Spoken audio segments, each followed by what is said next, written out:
सभी का बहुत बहुत स्वागत है आज के गुरु पूर्णिमा के इस खास सत्संग में।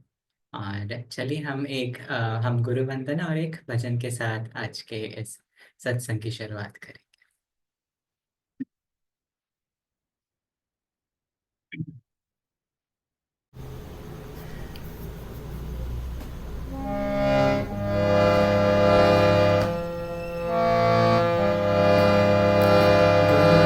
गुरु ब्रह्मा गुरु विष्णु गुरुर्देव महेश्वरः गुरु साक्षात्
आइए भजन के साथ हम आगे बढ़ते हैं हमारे आज के सत्संग में।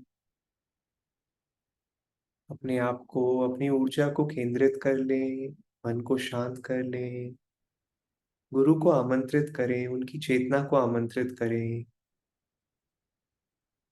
और इन शब्दों के साथ उन्हें बुलाते हैं, उन्हें पुकारते हैं। हे परमपिता, दिव्य माँ, मित्र, प्रियतम ईश्वर,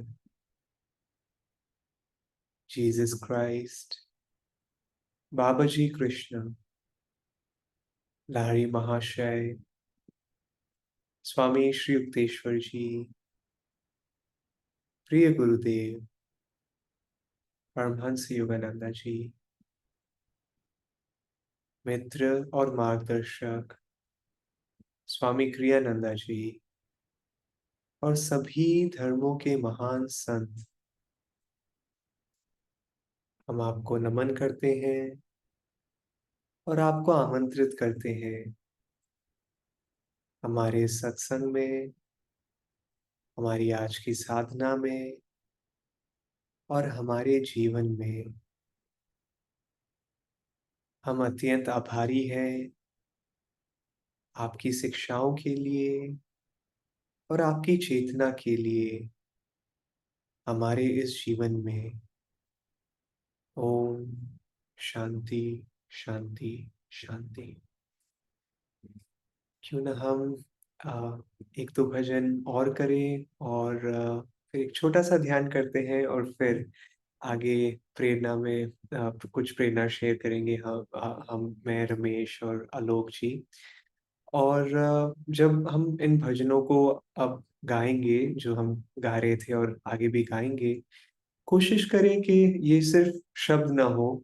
एक बार योगानंदा जी ने अपने सबसे पहले अमेरिका में क्रिया योग शिष्य, उनका नाम था डॉक्टर लुइस, उन्हें कहा था कि आपको सिर्फ ईश्वर, मैं पहले इंग्लिश में बोलता हूँ, don't just pray to God, pray in God, कि केवल ईश्वर से प्रार्थना मत करो, ईश्वर में, कि उनकी चेतना में प्रार्थना करो। तो जब भी हम ये भजन भी गाते हैं तो क्यों ना उस चेतना के साथ में इस भजन को गाएं कि हाँ, हम कह रहे हैं ये जो भजन मैं गाऊंगा, इसमें इसके शब्द हैं, मैं गाऊं तेरा नाम, मैं पीऊं तेरा नाम और डूब जाऊं मैं बस तेरे नाम में। तो डूब जाते हैं सच में उनके नाम में और डूबा हुआ महसूस करते हैं उनके नाम में, और उस चेतना के साथ में हम इन शब्दों को साथ में गाएंगे।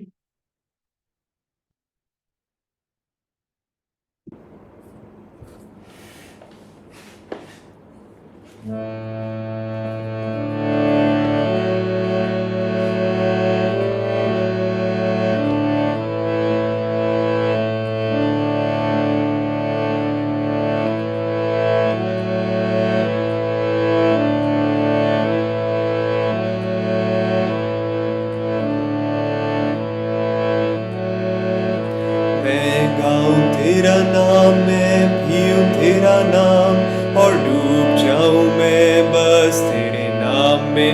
मैं गाऊं तेरा नाम, मैं पीऊं तेरा नाम और डूब जाऊं मैं बस तेरे नाम में। ओम गुरु ओम गुरु ओम गुरु ओम, ओम गुरु ओम गुरु ओम गुरु ओम, ओम गुरु ओम गुरु ओम गुरु ओम, ओम गुरु ओम गुरु ओम। मैं गाऊं तेरा नाम, मैं पीऊं तेरा नाम और डूब जाऊं